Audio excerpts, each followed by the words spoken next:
So, hello, David. Juan, Thank you for meeting with me once again with our talks on God. you. Uh, at at church, we've been talking about happiness, and it's been a very interesting topic, especially in the church context. And they have been talking, they've been touching on happiness doesn't happen as well when you make it into an external goal, because just they don't really go into like the non-dual aspects of it, but I'm wanting to go there on happiness, because I think most people would agree, at least to some extent, that stuff is not going to make you happy, basically. But what does make us happy? I heard a really cool quote that said something like the ego's the ego's body is the human, like it's human, but the consciousness body is the multiverse. It's like this consciousness. We are in, all these things are appearing in consciousness. Our thoughts, all the forms, any kind of energetic state, really, it's all appearing in consciousness. It's not like there's energy in me. It's all this is in it, in consciousness, as in the one self. And that makes me think, wow, all these things that I'm searching for outside, they're already within me. At least the bigger version of me, not this isolated little self that I call Javon, with all of its wants that it can never have, and aspirations and all these things. All these things are in me. And I've been, with that quote in mind, I've just been looking around and toying with the idea, like, oh, part of my body. Oh, part of my body, right? That person. Oh, part of my body. Oh, this car, that guy that's mad at me, this client. All of these part of my body. All of these are part of me, a bigger me. And in a real way, in that way, they are me, or at least they're my brother, the same as me, like a mother looking at their child and not thinking it's a different person. Like that's me. Do you think that that is, uh, like, the way to happiness? I guess the main question is, how do we be happy? But it seems like that's like a really important key in there. That's different from the normal pursuit of happiness. Well, the quote that always comes to mind with happiness is from Guru John Wooden, right? You know who John Wooden is? Yeah, of course. I call him Guru. For those who don't know who John Wooden was, he was one of the winningest college basketball coaches in the history of basketball. But he was known for having one of the best records ever. But he's also known for really helping uh, the young men that came under his coaching, helped them to be good men and improve their character and help them become better parts of community. So I call him Guru Coach Wooden because he just had just tremendous wisdom, and he would boil it down into some really simple things. But one of the things he said about happiness, he said, happiness begins where selfishness ends. And I just find that just so powerfully true. Happiness begins where selfishness ends, right? So Mhm. if you boil that down a little more from an Eastern perspective, then I would say happiness begins when you quit energizing the small self through ego-driven thoughts and goals and desires, and you begin to tap into the larger self. Or another way of saying it is you start to move away from things of the body and the mind and begin to tap into deeper levels of your beingness of spirit, right? So as long as you're pursuing happiness through materialism or satisfying desires, your happiness will always be temporary, right? So let's just say you really want a Mercedes, a brand new Mercedes, and you finally work your way around to it, and you get it, and you just, man, you're just so happy. You're just driving that thing around. You just really, really happy. And then you go park it, and somebody opens their door next to you and dings your car. Mhm. So my teacher would say, he says, suffering is the opposite side of the coin of happiness. So I'm not quite sure which terminology to use, but you could say then happiness, in a sense, in that sense, is satisfying of desires. How is suffering the opposite of happiness? How's that connect? Well, you get your Mercedes, you're really, really happy. Oh, okay. You get a scratch in the car, in the door, and now you freak out. Yeah. That very thing that is supposed to bring it to you now, it's subject to It's damage or leaving you or the very cause of this happiness, or I would say more accurately, the very cause of the thing that's satiating a desire will also bring misery. It brings misery along with it. It's two sides of the same coin. Whereas if you go for deeper, what's the word? I'm not even sure what the word would be. Deeper satisfactions, such as helping someone who really needs help, right? Now Mhm. that gives more of, I guess you could say, joy. Well, just for the sake of explanation, we'll say, okay, there's happiness and there's joy. So happiness is a satiation of desires, whereas joy is the activation or attuning to divinity or love within you and acting from that. So then that would, if I would then modify Coach Wooden's quote, I would say, joy begins where selfishness ends. And the joy, the acting from deeper levels of your spiritual self, there's no flip side to that. It's just that thing's good all the way through. The only flip side would be then if you're then attached to it.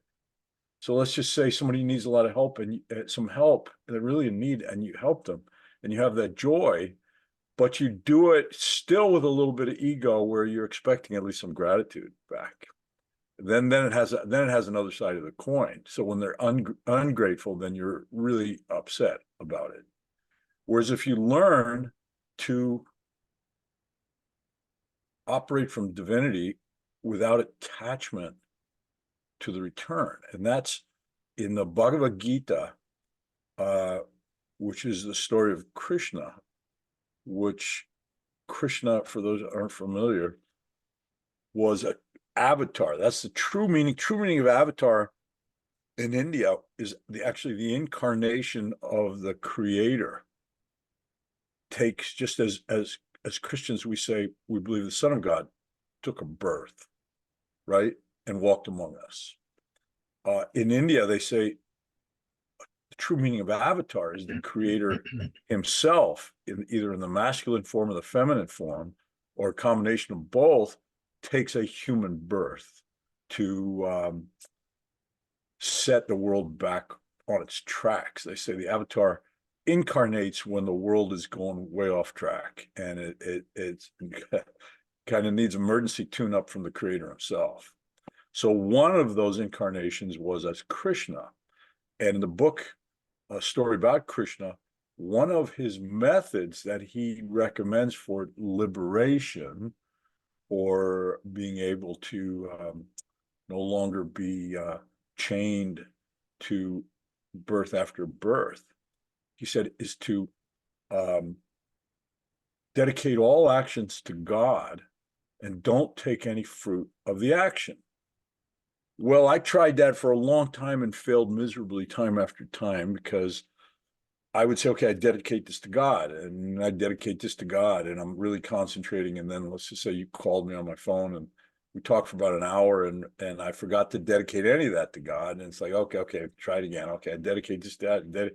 And then something distracts me and I go another 5 hours, completely forget the debt. So I gave up. I figure I'm not worthy of it. But with my teacher, I began to understand that's not it. It's understanding that the promptings in your heart and your conscience is the voice of God within you. And when you operate from the promptings of the voice of God within you, which is another word for that is dharma or righteousness. You don't have to say, I dedicate this to God. But saying I dedicate this to God is of the mind. But when you feel the promptings of God within you and you do that, you don't have to dedicate it to God. That's God prompting you to do it. So it's just by default, it's dedicated to God. So that becomes of the heart and not of the mind. So that puts you in tune with much deeper levels of divinity within you. Then the only thing that can ruin it is to then take the fruit of the action, right? So the saying was dedicate all actions to God and don't take the fruit of the action, which means you don't take credit or blame, right? That's the fruit of the action where, it's like classically when I'm working on a patient and maybe it's a really bad problem and they get amazingly better. And a lot of times, oh, Dr. Phillipson, you're amazing. Thank you so much and everything. And so I don't accept that as David.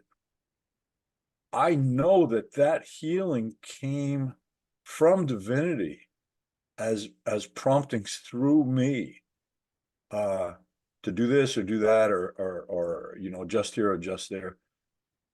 But I've seen clearly over and over and over that when I'm operating out of love for the patient, then it's divinity that's moving through me. So when they're giving me that praise, a lot of times I'll say thank you, but within my own self, I hand it into divinity, who I know was the source of that. Or I'll just say, yeah, thank you, God. And I'm sure people think it's just a saying. But for me, when I'm saying thank you, God, it's not a saying. I'm handing that credit off to divinity.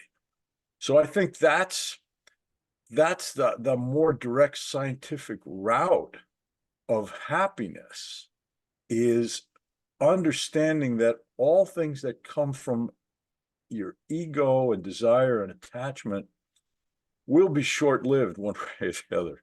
And you'll constantly chase happiness. It's like dripping water on the hot pavement. It's never going to last very long. Yeah, so It's kind to get to a place then that you would even want that, because my background is in organized religion, and uh, it's like people would pay homage and go to church or hang out with the pastor at the time, aka me, and it's like they're giving their time so that they can get back to their life. Like they show up to church, they show up to whatever, or they give the money, or they're hanging out with the person and they act right, they clean up, and then they go to their regular life. And yeah, it's like, oh, I'll do this, but then I really want these things. I yeah, really want to be wanting. I really want to pursue the stuff and yeah, pursue the yeah, accomplishments of who I can become and all these things. yeah. How do you get, I mean, is it just complete the grace of God that we would even see that abandoning the pursuits could help you be happy? I mean, that seems so out of your mind, I think, to most people. Well, I Like, why would think, I sacrifice to do that? yeah, I think it comes one of two ways. Yogananda used to talk about, he goes, people only truly start seeking God after they've just been crushed, Mm-hmm. many times crushed for many lives, where you've pursued the money and you've pursued the fame and you've pursued all that, and it always ends in just complete disappointment and disaster. And a lot of times that's the only time people truly begin to see God is when they've just been disappointed by life over and over and over, and no matter what they try, it's not working. But I think there's the potential of another way. I think if you begin to taste joy, right? Mm-hmm. Let's just say you're with somebody and you're going to go feed the homeless. And maybe initially you were feeding the homeless because you want all the people in your church to see what a wonderful person you are, Mm-hmm. and oh, you're such a good person. And so once again, you're you're not dedicating to God, and you're taking the fruit of the action, and that's how you stay trapped. But maybe you're with, an older, wiser person, and he kind of takes you aside and just say, he says, I'm not really doing this for the homeless people. He said, I'm doing it for myself. Because when I see them, I realize how blessed I am and how much I have. And I see how little they have. And when I just even spend a little time to make their lives a little better, it really gives me some joy. And I'm just doing it just what if that was my brother who was mentally ill, or my sister, or my mom, or my father was mentally ill on the streets, and in another city where I don't know where he is, but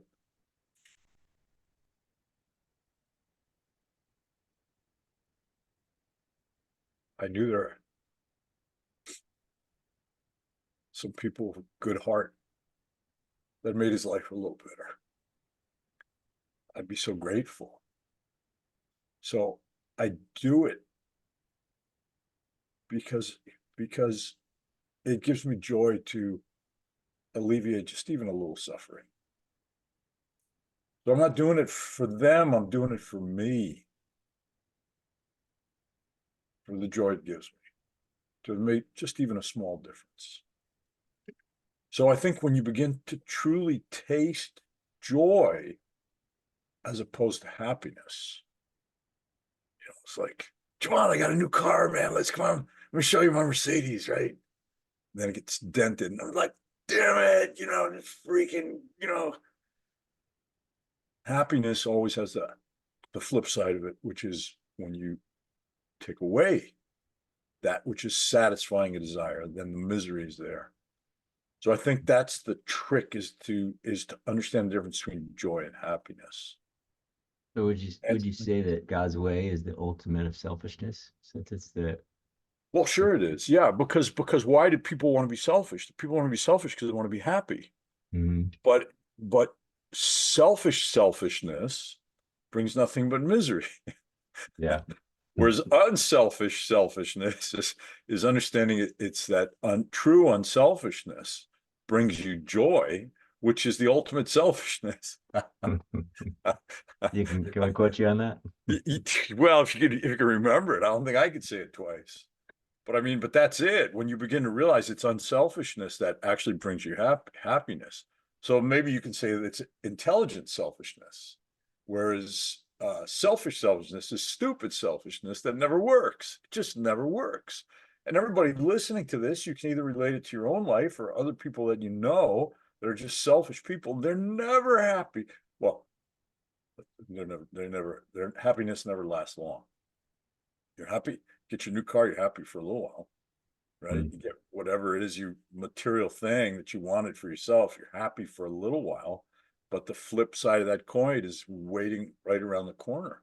Whereas if you see people that are joyful, a lot of times you'll see they're joyful all the time because they figured out it's happiness, joy begins where selfishness ends. And then once you get the hang of that, then you just get super greedy for more joyful.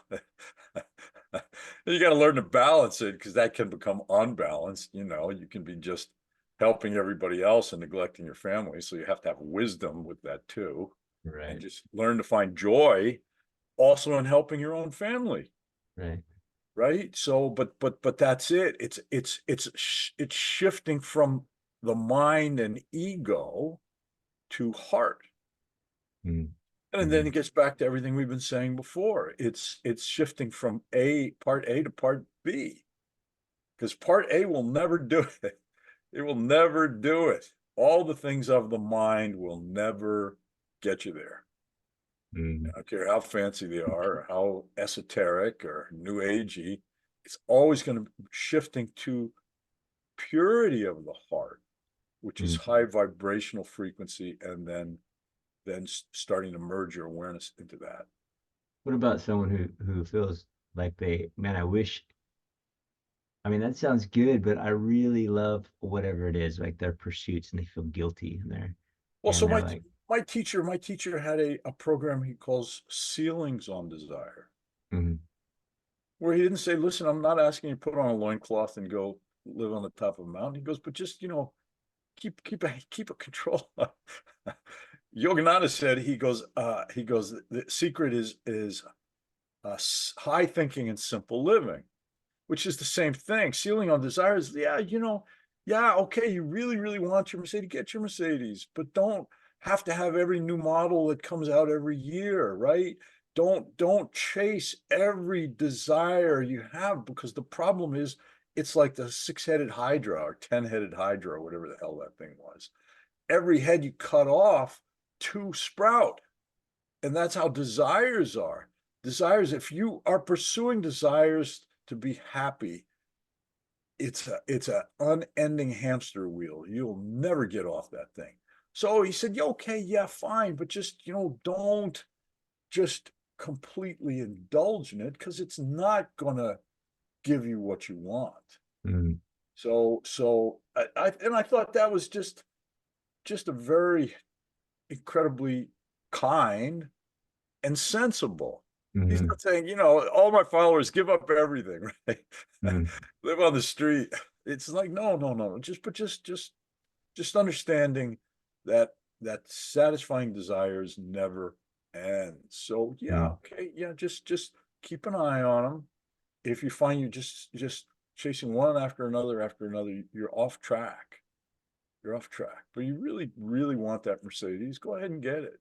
But a lot of times, if you're pursuing joy, you get that Mercedes and you're just so happy with it. And then, as you're pursuing joy more and more and more, you're just looking at that monthly bill for your Mercedes, and you just look at it and it just starts to fade. It's like, and then you go get it tuned up, and it's like a $900 for a simple tune up, and you worry about it. So finally, you sell it, and you just get yourself a used Accord. It's got some dents and scratches in it. Now you're much happier, Mhm. much happier. The thing, Yeah.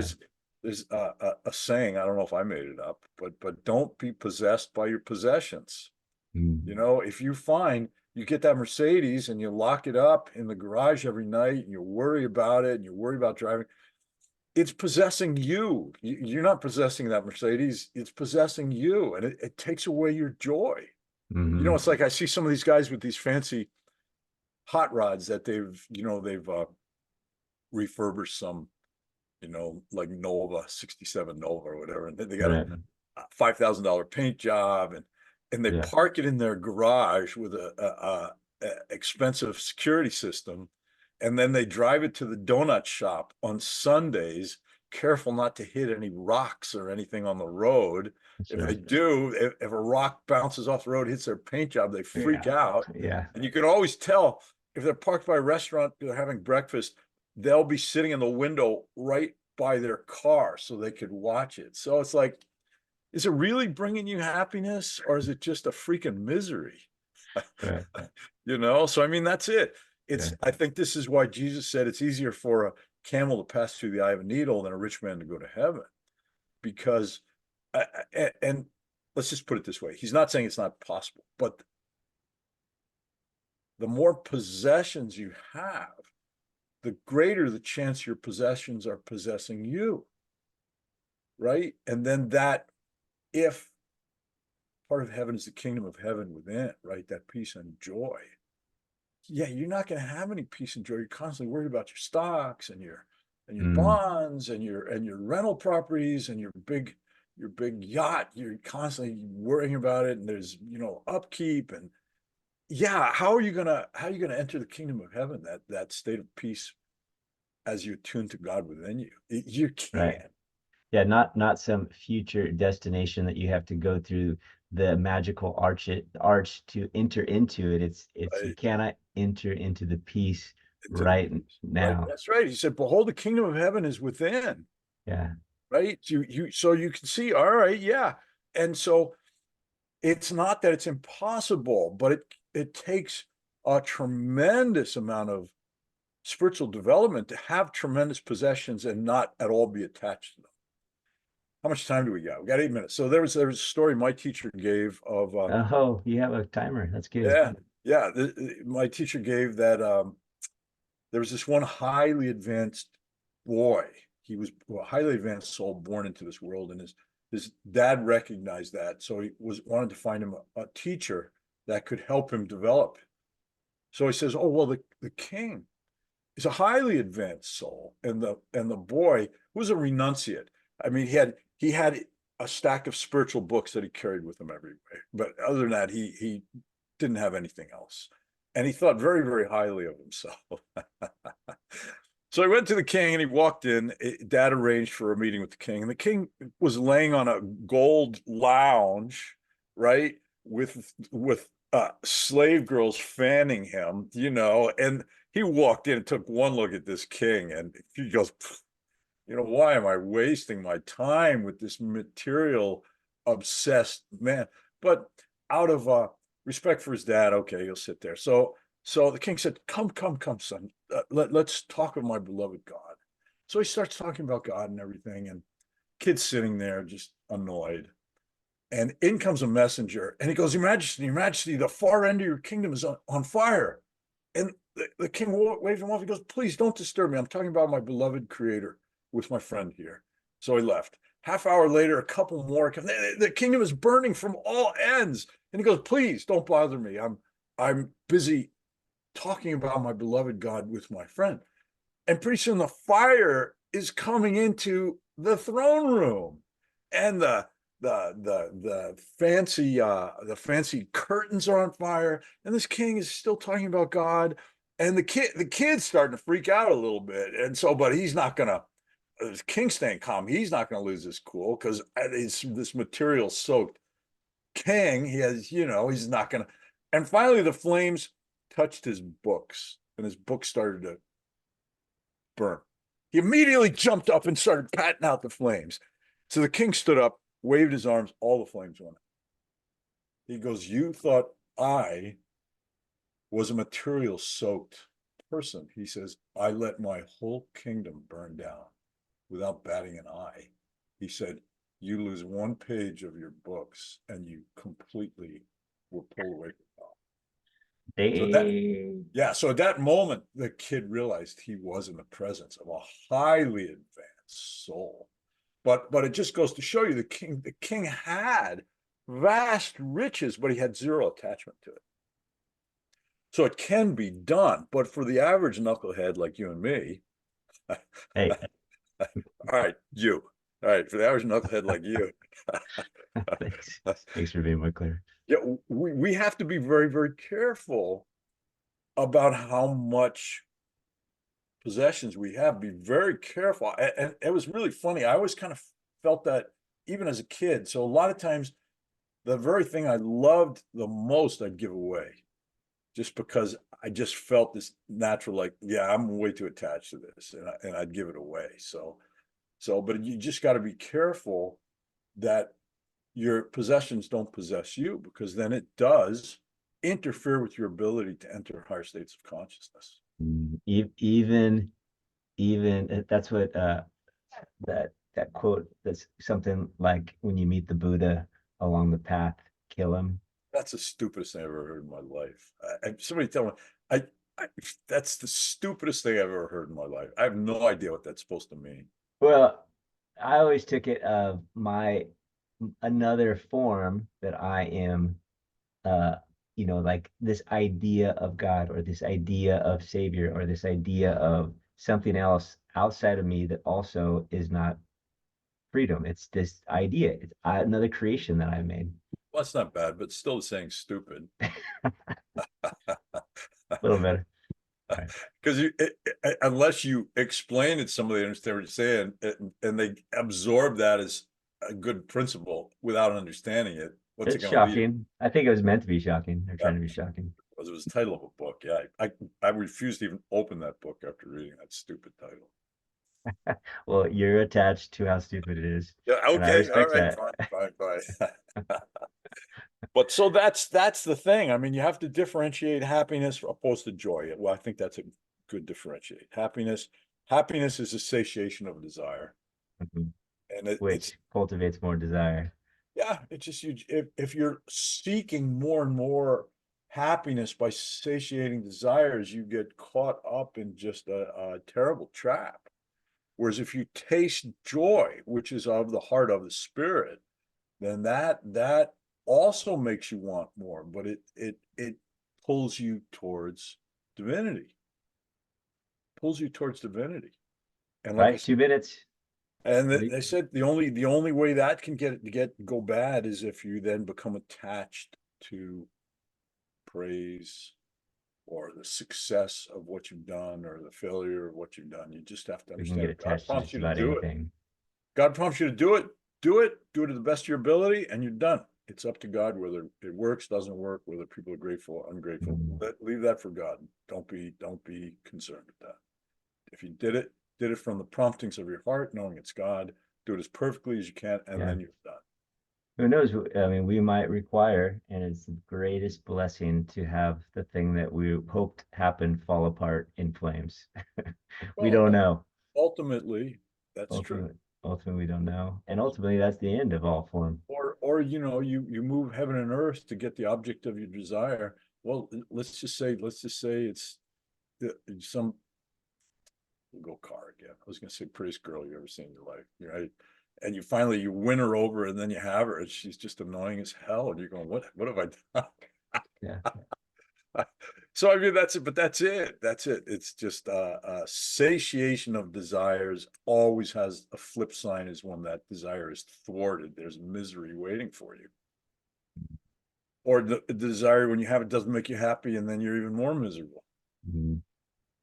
Yep. I've been through a few rounds of those. Yeah, any of us who live in a human life have, Yeah. right? But I mean, sometimes we go through lifetime after lifetime after lifetime after lifetime. We just figure, well, I just didn't have enough money. I didn't have Right. expensive enough car, big enough house, right? And Right. just you pursue that till your death, and then start again another life till finally you realize, it's just not working. And it All may right. take a long time. Well, that's time's up. All right. Once again, I really appreciate you sharing. Appreciate you, man. All right, my friend. Until we do it again.